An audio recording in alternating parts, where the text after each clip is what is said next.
दोस्तों आज की इस वीडियो में हम दिल्ली पुलिस कांस्टेबल 2022 में पूछे गए जीके जीएस के 40 क्वेश्चन करने वाले हैं। चलिए दोस्तों स्टार्ट करते हैं। देखिए फर्स्ट क्वेश्चन में पूछा गया है किस गैस को मार्स गैस कहा जाता है। तो इसका सही आंसर होगा दोस्तों मीथेन गैस को। ज्वालामुखी के मुख को क्या कहा जाता है? इसका सही आंसर होगा दोस्तों क्रेटर कहा जाता है, ऑप्शन सी। चलिए थर्ड क्वेश्चन, फ्रांस का गांधी किसे कहा जाता है? दोस्तों फ्रांस का गांधी पियर पेरोडी को कहा जाता है, ठीक है ना। चलिए question number 4 most important question है। सौंदर्य का देवता, सांझ का तारा या भोर का तारा किसे कहा जाता है? तो शुक्र ग्रह को कहा जाता है, ठीक है ना। और पृथ्वी की जुड़वा बहन शुक्र ग्रह को कहा जाता है, कई नाम से इसे जाना जाता है, ठीक है ना। भारत के मुख्य भूमि की तट रेखा कितनी लंबी है? तो दोस्तों भारत की मुख्य भूमि की तट रेखा जो है 6100 किलोमीटर है। और अगर आपसे पूछा जाए कि द्वीपों सहित भारत की मुख्य भूमि की तट रेखा की लंबाई कितनी है, तो वहां पर आपको बताना है 7516.6 किलोमीटर, ठीक है ना। इससे पहले वाली क्लास में हमने पढ़ा था। चलिए चंद्रमा के तल पर मौजूद जल विहीन क्षेत्र को किस नाम से जाना जाता है? तो इसका सही आंसर होगा तूफानों का सागर, ठीक है ना। चलिए क्वेश्चन नंबर 7, विश्व का सबसे बड़ा द्वीप समूह कौन सा है? तो इसका सही आंसर होगा इंडोनेशिया। गौतम बुद्ध की मृत्यु कहाँ हुई? इसका सही आंसर होगा दोस्तों कुशीनगर में। और गौतम बुद्ध जी ने अपना प्रथम उपदेश सारनाथ में दिया था। और गौतम बुद्ध जी को ज्ञान की प्राप्ति कहाँ हुई थी? तो बोध गया में पीपल के वृक्ष के नीचे। क्वेश्चन नंबर 9 में पूछा गया है नालंदा विश्वविद्यालय की स्थापना किसके शासनकाल में की गई? तो सही आंसर होगा कुमारगुप्त प्रथम के शासनकाल में। नेक्स्ट क्वेश्चन, विधानसभा के सदस्यों की अधिकतम संख्या कितनी है? 500, ठीक है ना। नेक्स्ट क्वेश्चन, फुटबॉल विश्व कप जीतने वाला प्रथम देश कौन सा है? तो इसका सही आंसर होगा दोस्तों उरुग्वे, ठीक है ना। कौन है? उरुग्वे। नेक्स्ट क्वेश्चन, पंजाब में नेशनल इंस्टीट्यूट ऑफ स्पोर्ट्स कहाँ स्थित है? तो इसका सही आंसर होगा दोस्तों पटियाला में, ऑप्शन सी इसका सही आंसर होगा। बाघ परियोजना किस वर्ष प्रारंभ की गई? इसका सही आंसर होगा 1973 ईस्वी में। नेक्स्ट क्वेश्चन करते हैं। क्वेश्चन नंबर 14 में पूछा गया केंद्रीय औषधि अनुसंधान संस्थान का मुख्यालय कहाँ स्थित है? लखनऊ में स्थित है।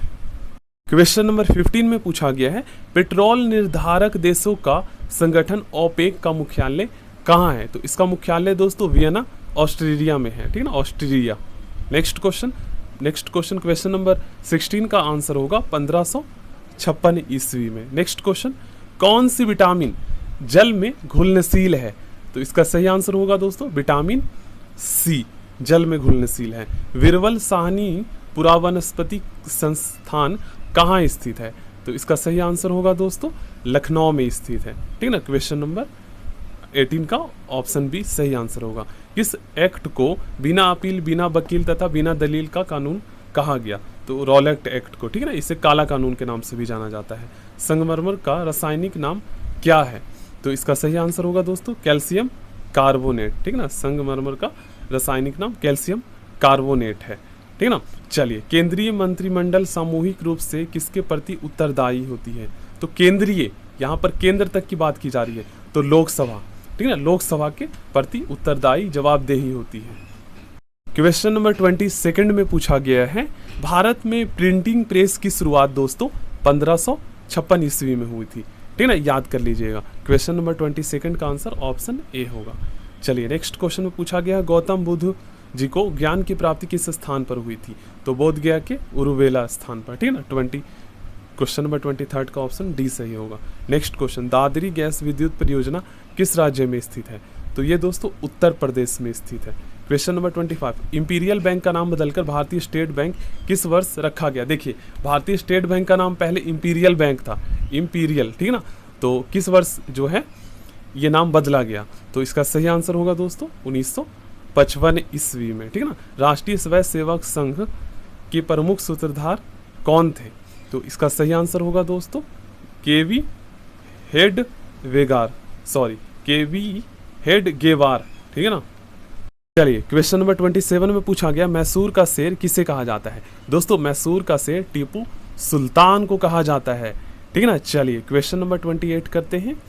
देखिए क्वेश्चन नंबर 28 में पूछा गया है रेड ब्लड सेल्स का जीवन काल कितने दिनों का होता है? तो 20 दिनों का होता है। विधानसभा के सदस्यों की न्यूनतम संख्या कितनी हो सकती है? तो न्यूनतम 60 और अधिकतम 500। अगर आपसे मैं एक क्वेश्चन पूछूं दोस्तों कि सबसे ज़्यादा लोकसभा सीट वाला राज्य कौन सा है, तो उत्तर प्रदेश, ठीक ना, याद कर लीजिएगा। सबसे ज़्यादा राज्यसभा सीट वाला और सबसे ज़्यादा विधानसभा सीट वाला राज्य भी उत्तर प्रदेश ही है। नेक्स्ट क्वेश्चन मोस्ट इंपॉर्टेंट है। संविधान के किस संशोधन के तहत न्यूनतम आयु सीमा में परिवर्तन कर मताधिकार की आयु 21 वर्ष से मतलब घटाकर 18 वर्ष कर दी गई? तो इस क्वेश्चन का सही आंसर होगा 61वां संविधान संशोधन के द्वारा, ठीक ना। पनामा नहर का निर्माण किस वर्ष हुआ था? तो इस नहर का निर्माण दोस्तों 1914 में हुआ था, ठीक ना। चलिए, ब्रिटेन के सम्राट जॉर्ज पंचम किस वर्ष भारत आए थे? तो ये दोस्तों 1911 में आए थे, ठीक ना। किसके शासनकाल के समय भारत में भारतीय राष्ट्रीय कांग्रेस की स्थापना की गई थी? तो इसका सही आंसर होगा लॉर्ड डफरिन के शासनकाल में, ठीक ना, भारतीय राष्ट्रीय कांग्रेस की स्थापना की गई थी। और लॉर्ड कर्जन ने दोस्तों, लॉर्ड कर्जन को जो है ना बंगाल के विभाजन का जिम्मेदार ठहराया जाता है। जॉर्ज पंचम का आगमन किसके शासनकाल के दरमियान हुआ था? तो जॉर्ज पंचम का आगमन दोस्तों लॉर्ड हार्डिंग द्वितीय के शासनकाल में हुआ था, ठीक ना। देखिए यहाँ पर एक और नाम है लॉर्ड रिपन। तो ये दोस्तों भारत में स्थानीय स्वशासन का जनक के नाम से जाना जाता है। क्वास गैस विद्युत परियोजना किस राज्य में अवस्थित है? तो इसका सही आंसर होगा दोस्तों ऑप्शन ए, गुजरात राज्य में। नेशनल बुक ट्रस्ट की स्थापना किस वर्ष हुई थी? तो इस ट्रस्ट की स्थापना दोस्तों 1957 ईस्वी में हुई थी, ठीक ना। शिशु का जेंडर निर्धारण किसके क्रोमोजोम्स से होता है?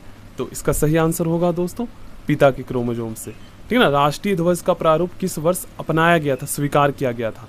तो 22 जुलाई 1947 को, ठीक है ना। मोस्ट इंपॉर्टेंट क्वेश्चन है। गौतम बुद्ध ने अपना प्रथम उपदेश कहाँ दिया था? तो सारनाथ में दिया था। गौतम बुद्ध ने सर्वाधिक उपदेश कहाँ दिया था? ठीक है, तो इसका सही आंसर होगा दोस्तों श्रावस्ती में, ठीक है ना, श्रावस्ती में। So thank you.